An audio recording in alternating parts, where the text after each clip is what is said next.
Here we are. It's October 31st, Halloween. One way or another, the Lonesome October is going to end today. Whether they're openers or closers are the ones on top, I guess we're going to have to find out and see what happens to Snuff and Jack and Jill and Gray. And so the day arrived, cloudy and with a small wind out of the north. I told myself that I was not nervous, that as an old hand at this, there were no jitters of anticipation, rushes of anxiety, waves of pure fear. But I had gone down to the basement to begin my rounds when I realized there were no rounds to make, and I found myself returning to check our assembly of ingredients and tools over and over again.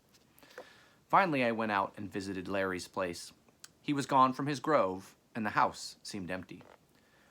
I went looking for Greymalk, and when we met, we took a walk together. We hiked for a long time in silence before she said, "You and Jack will be the only closers there." "It looks that way," I said. "I'm sorry." "That's okay. Jill and I will be going to a meeting at the vicarage this afternoon. Morris and McCabe will be there too." "Oh, strategy session?" "I guess so." We climbed to Dog's Nest and looked around. An altar-like raised area of boulders had been built up before the big stone. Heavy boards lay across it. Some kindling for the bane fire was already stacked, farther off. "Right there," she said. "Yes. We are going to protest the sacrifice part." "Good. Do you think Larry will be able to do whatever it is he plans?" "I don't know." We climbed down a different way than we'd gone up, discovering some fresh, misshapen footprints. "I wonder what'll become of the big fellow now," she said. "I feel sorry for him. That night he picked me up, I could tell he didn't mean to hurt me." "Another lost one," I said. "Yeah, sad." We walked again in silence. Then, "I want to stand near you in the ark," she said. "I believe the vicar will be at the left end, with Morris and McCabe next to him, Tekala and Nightwind with them, then Jill. I will stand to her right. I will assume a position 3 paces forward. That would put you and Jack beside us." "Oh?" "Yes, I've been working on this arrangement. You must be to my right and slightly back, that is, to Jack's left." "Why?" "Because something bad may happen if you stand to his right." "How do you know this?" "My small wisdom." I thought about it. The old cat in the dream world was obviously on her side, and she was an opener. Therefore, he could be setting me up for something. However, his remarks concerning the elders had almost seemed disparaging, and he had seemed kindly disposed toward me. Reason stopped here. I knew that I had to trust my feelings. "I'll do it." When we neared our area, I said, "I'm going to walk over to see whether Larry's back. Want to come with?" "No, that meeting." "All right. Well, it's been good." "Yes. I never knew a dog this well before." "Same with cats and me." "I'll see you later then." "Yes." She headed home. I searched all around Larry's place again, but there was no sign of his return. On my way home, I heard my name hissed from a clump of weeds. "Snuff, old boy, good to see you. I was on my way over. Saved me a trip." "Quicklime, what have you been up to?" "Hanging out in that orchard, eating the hard stuff," he said. "Just stopped for a quick one on the way over." "Why were you coming to see me?" "Learned something. Wanted you to know." "What?" I asked. "I picked up a bad habit from Rastov, I guess. Look at me, I feel like I'm shedding my skin." "You're not." I know, but I really liked him. When you left, I headed for the orchard and just started eating the old fermented ones. It was snug with him. I felt like somebody needed me. The fruit's almost gone now. I'll come around. I'll be all right. But I miss him. He was a good man. The vicar got him. That's what Nightwind told me. Wanted to narrow the field, that's why the Count disposed of Owen. To send the vicar a message. You'll get the vicar, won't you? Quick, I think you've had too much.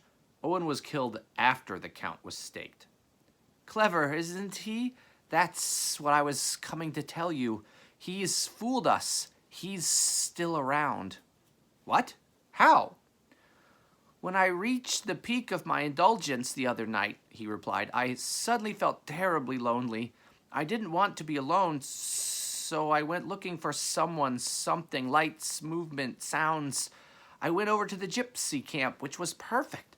I curled up beneath the wagon, planning to spend the night there and sleep it off, but I overheard parts of a conversation from the wagon, which led me to make my way up between its floorboards. I had chosen the wagon, and a pair of guards were in it. Sometimes they'd speak in their own tongue, sometimes in English. The younger one wanted to practice. I spent the night there instead of below, but I learned the story. I even found an opening that gave me a view of the casket. He's with the gypsies? Yes. They guard him by day as he sleeps, guarded the casket at night when he's away. So he'd faked it, I said. Dressed the skeleton we'd found in his garments, put the stake into it himself. Yes, the crumbly skeleton was already there. And that's why the ring wasn't on it. Yes, and he was safe in that too. Anybody finding the remains would assume that the staker had taken it. I felt a chill. Quick, did he make this arrangement after the death of the moon? Yes, your calculations would not be affected. Good, but this I don't understand. The Count killed Owen because the victor killed Rastov. Owen was an opener. Does this reflect a particular sympathy on the part of the Count? Or was he simply out to check the vicar and keep the violence from spreading? I don't know. Nothing was said on that matter. I growled softly. This is a complicated one, I said. Agreed. Now you know everything I do. Thanks. Want to come with me? No, I'm really out of the game. Good luck. Good luck, Quick. I heard him slither off. It rained a little that afternoon and stopped shortly after sunset. I went outside to look for the moon, and Bubbo came with me. The clouds still veiled her, however, and all we could see was the big area of brightness she shed in the east.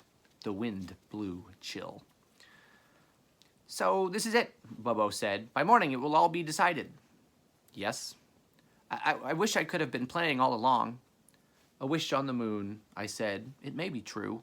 You have been playing in a way. You've traded information. You've watched things develop, same as the rest of us. Yes, but I didn't really do important things like the rest of you. It's mainly the little things, all added up, that give us the final picture, that make the difference.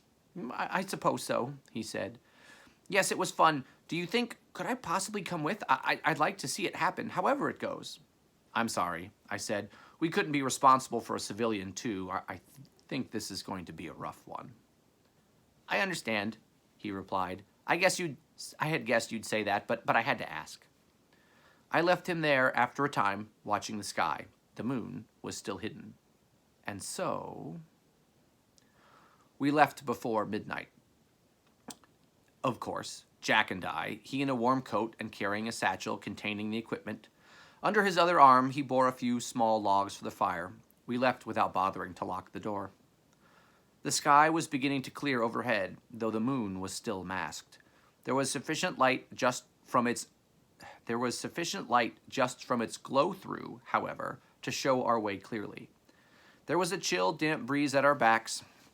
Soon, Dog's Nest was before us, and Jack decided we should circle it and mount its eastern slope. We did that, and as we came in sight of the top, a small glow was already apparent off in the circle toward the stone with the inscription.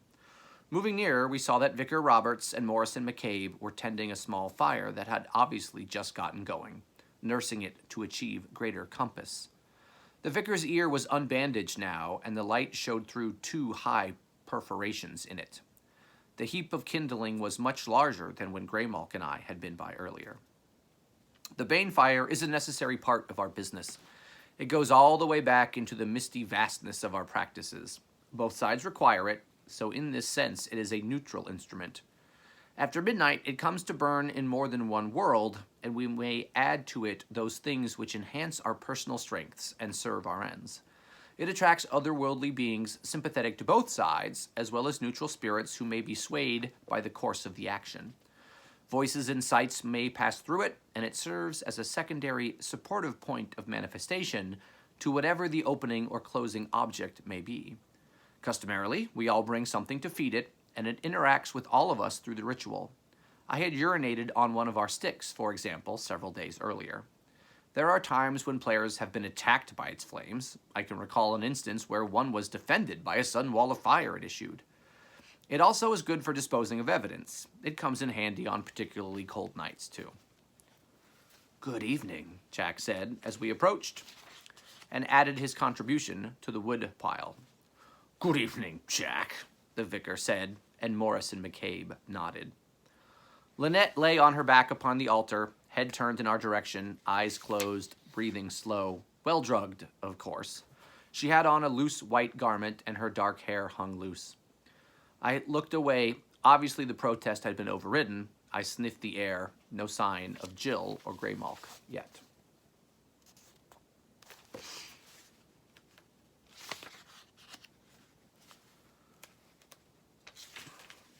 The fire bloomed more brightly. Jack set his bag down and moved in to help with it. I decided on a quick patrol of the area, and I made a big circuit. There was nothing unusual to be found. I went and stared at the huge stone. Just then the edge of the moon appeared from behind the clouds. Its light fell upon it. The markings had become visible again, dark upon the illuminated surface. I went and sat by Jack's satchel. The vicar had on a dark cloak, which made a swishing sound as he moved. It did not conceal the fact that he was a short, slightly fat man, and it neither added to nor detracted from his appearance of menace. That was all in his face, with its intense expression of controlled mania. The moon was doubled in his glasses. Under their joint ministrations, the Bane fire grew to a respectable size. The vicar was the first to toss something into it, a small parcel which crackled and flared bluely. I took a sniff. It involved herbs I'd encountered before.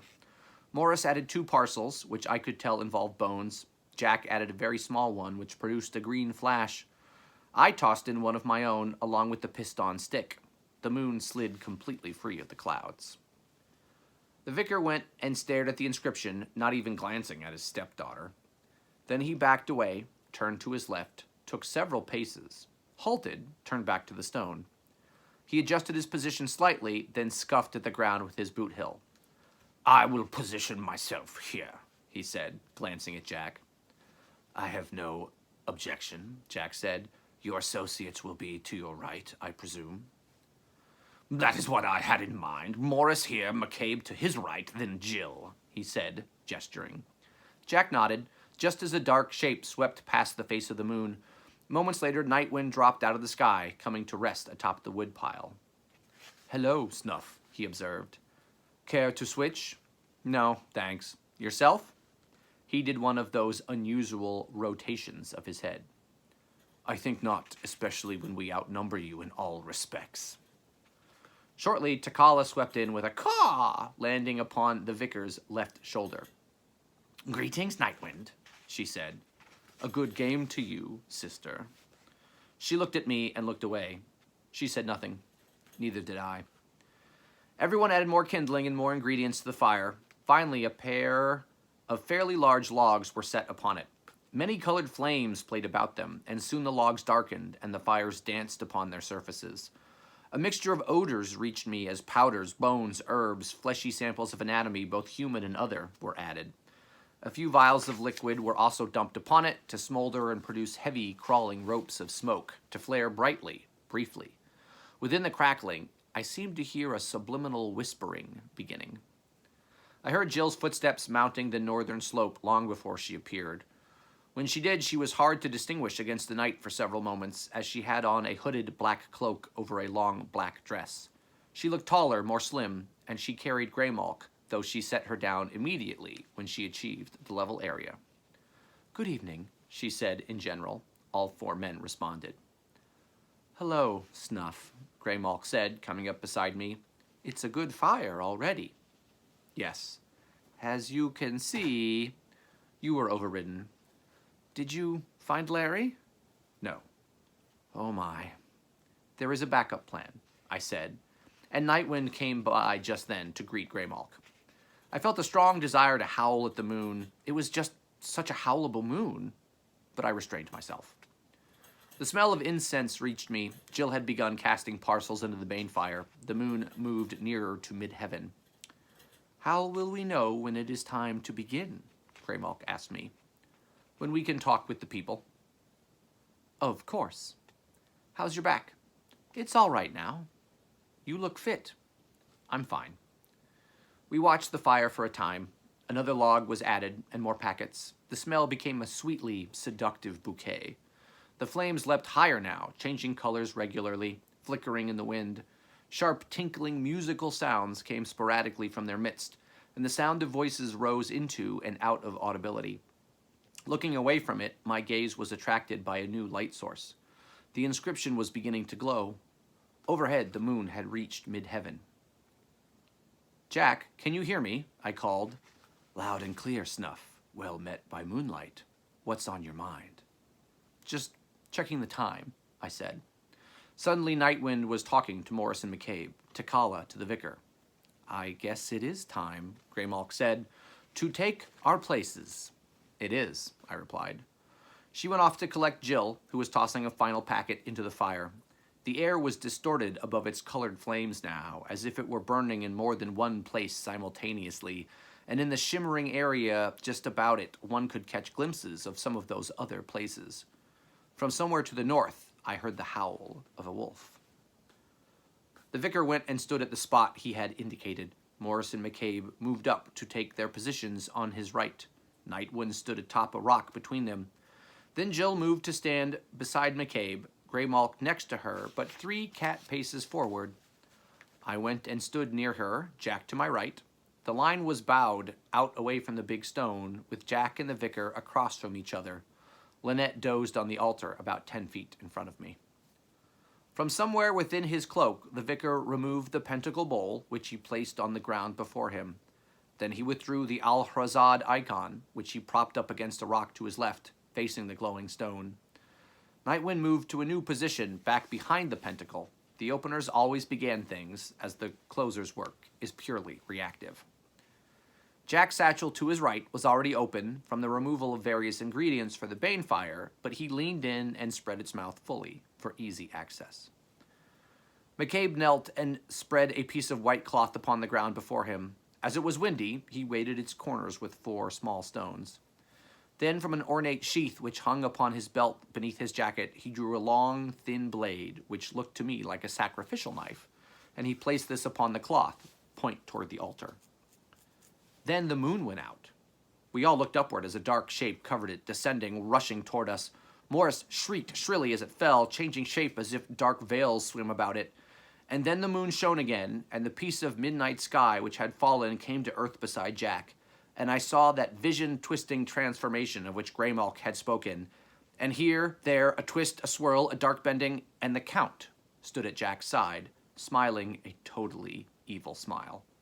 He laid his left hand, the dark ring visible upon it, upon Jack's right shoulder.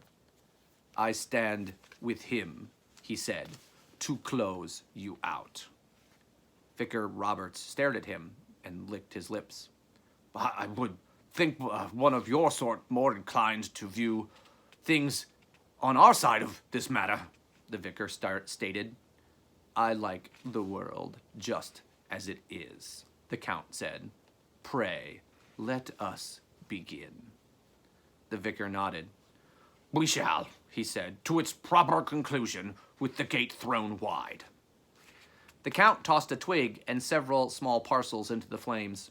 The fire moved in its colorful dance, crackling and chiming, burning a hole into the night, through which the voices, now chanting, emerged. Shadows continuously moved past us, over the altar and across the face of the stone. I heard the howl again, much nearer. I looked at the vicar and saw him flinch, but he straightened and performed an opening gesture. He spoke a word of power, deeply, slowly. It hung in the air and resonated afterwards. The inscription on the stone began to glow a little more brightly, and now, very faintly, I could discern the formation of a door-like rectangle come to frame it. that configuration which earlier had sucked Greymalk and me through to our dream world adventure. The vicar repeated the word, and the rectangle became clear. Within the chanting, I could now faintly hear "Ya Shob Niggurath" being repeated, as if in response. Ahead of me, Greymalk had risen to her feet and was standing very stiffly. The vicar turned then, rather than proceeding to the next phase, and moved slowly to the cloth on which the sacrificial blade rested. To his rear, I noted the Al-Hrazad icon had also begun to glow. He knelt and raised the blade with both hands, bringing it to his lips and kissing it. Then he rose and turned toward the altar, Takala still upon his shoulder. And there came a movement from my right, beyond Jack and the Count. Another dark shape was moving to join us. The vicar had taken but a single step ahead when a great gray wolf moved into the firelight and rushed past him toward the altar. Larry Talbot had arrived, apparently in reasonable control of his faculties. He seized a hold of the girl's left shoulder with his teeth and dragged her down from the altar. With that rapid backing motion I'd seen him employ before, he dragged her quickly before us toward the north, from whence he had come, to my right. The report of a gunshot filled the air, and Larry staggered, a dark blot appearing and spreading high upon his left shoulder. The vicar held a smoking revolver pointed in his direction.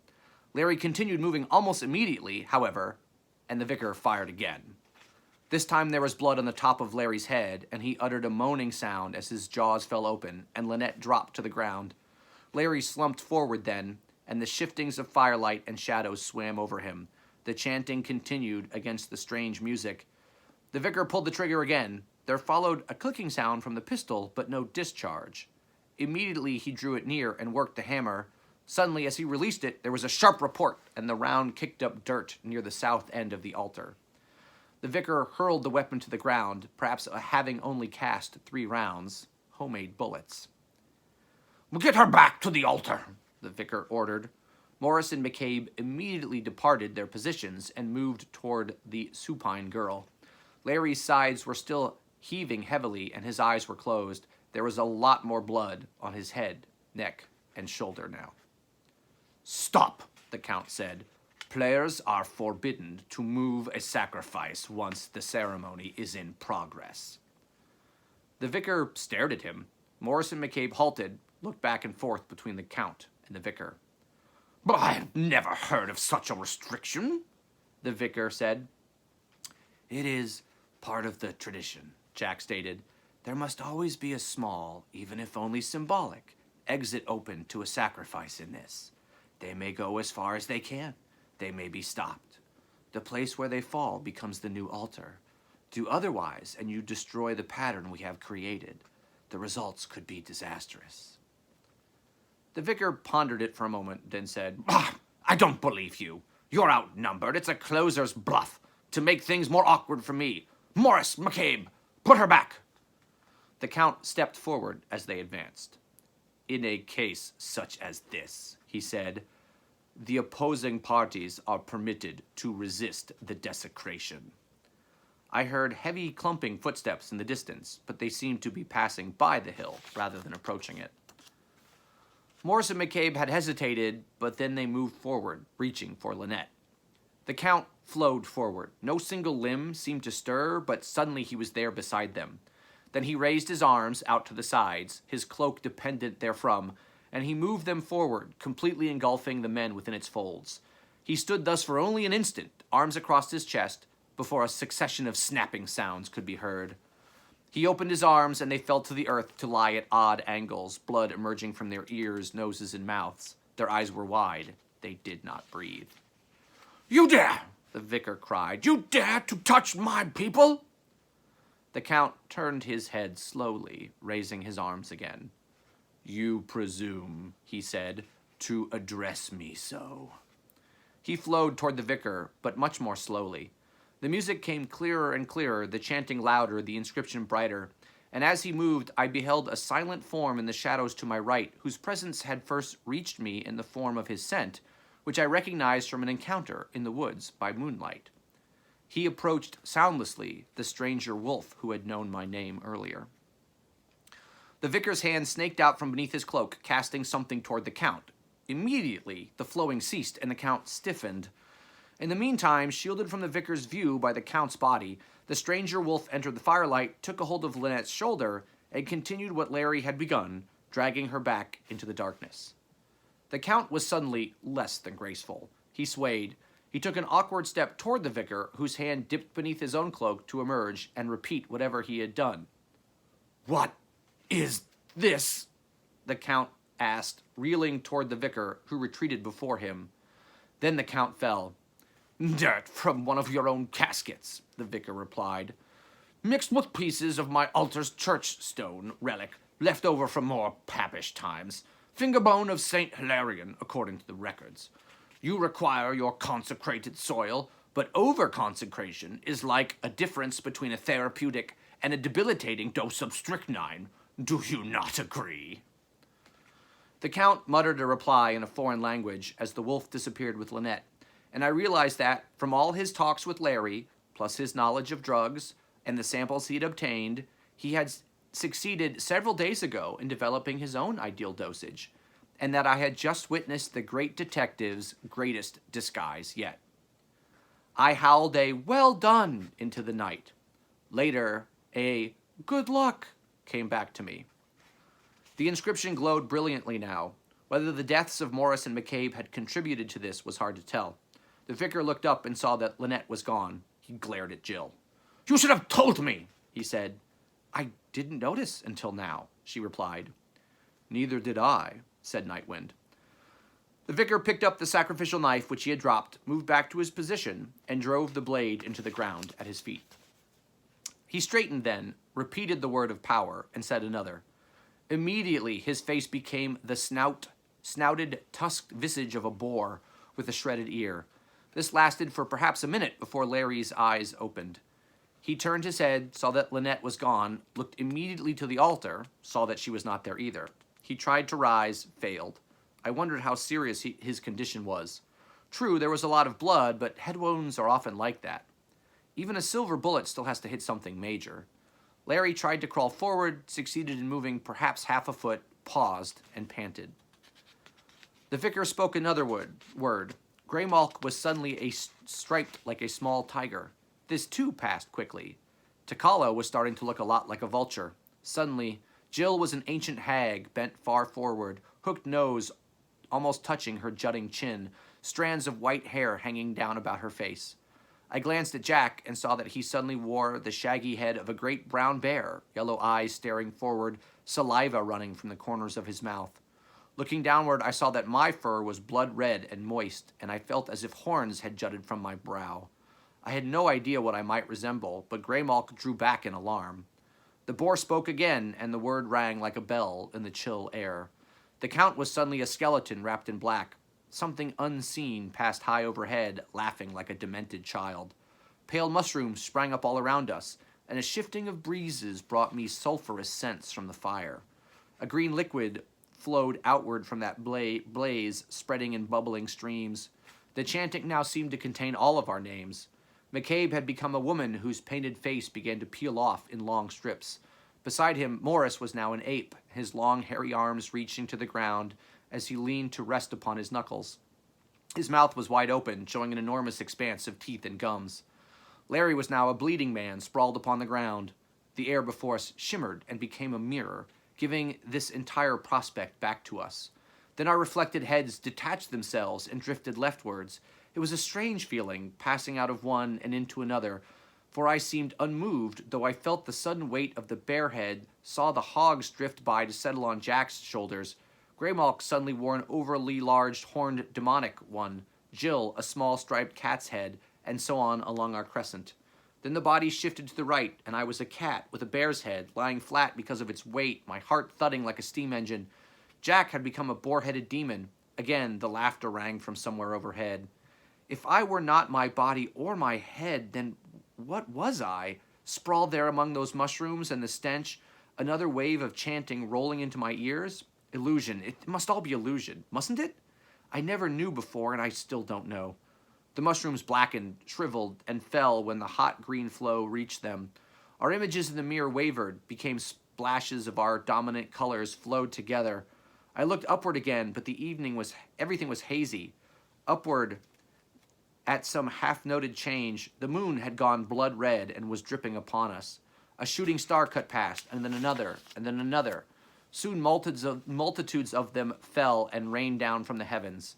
The mirror cracked, and Jack and I stood alone at our end, our forms returned to us, as a great gust of wind out of the north blew away the haze.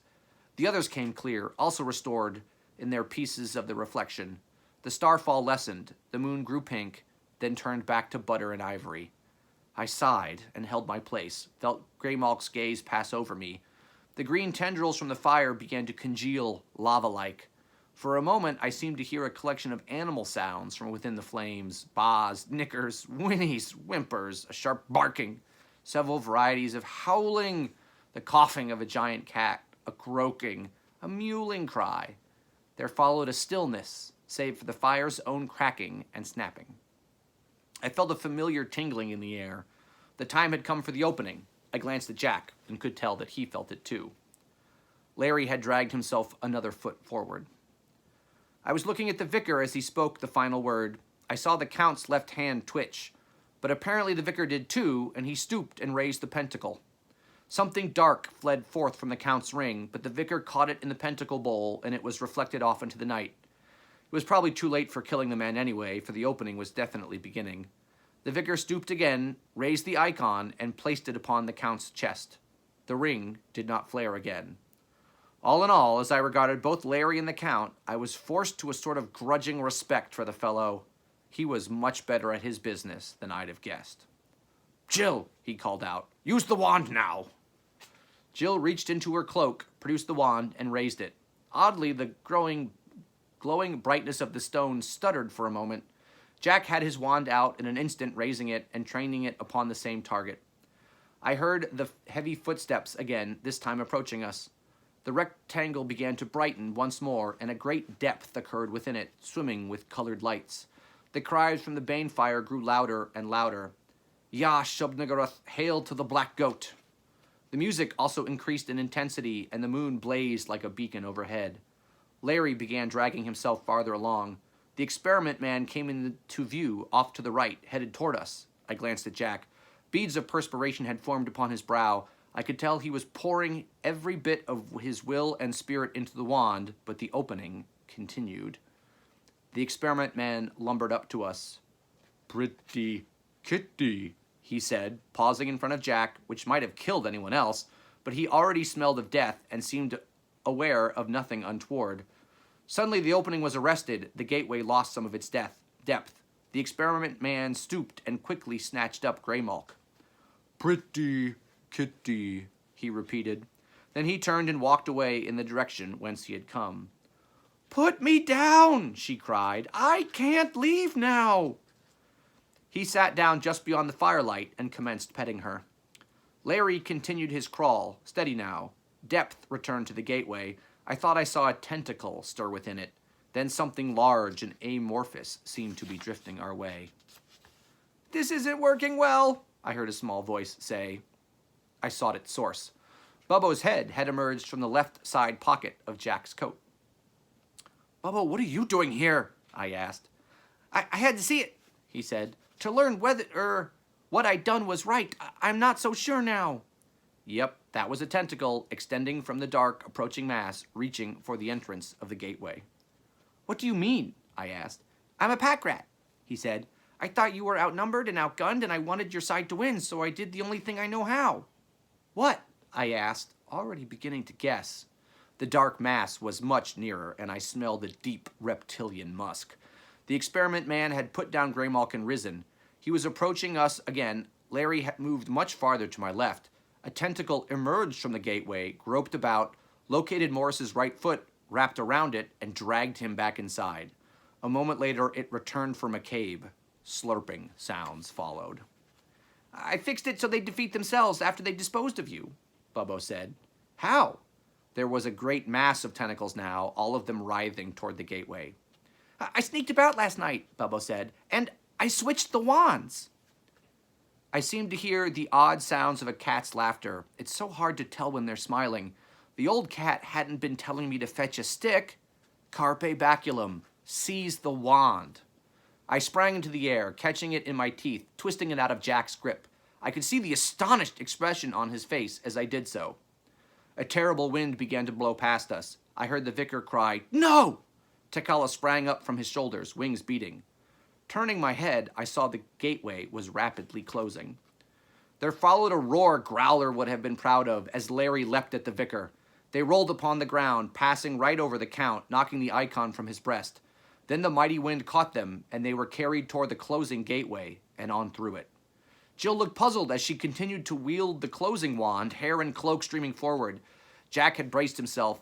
Then his arm moved, hand dropping into the satchel and out, emerging quickly, casting the wine bottle of Slitherers into the gateway to gunk it up.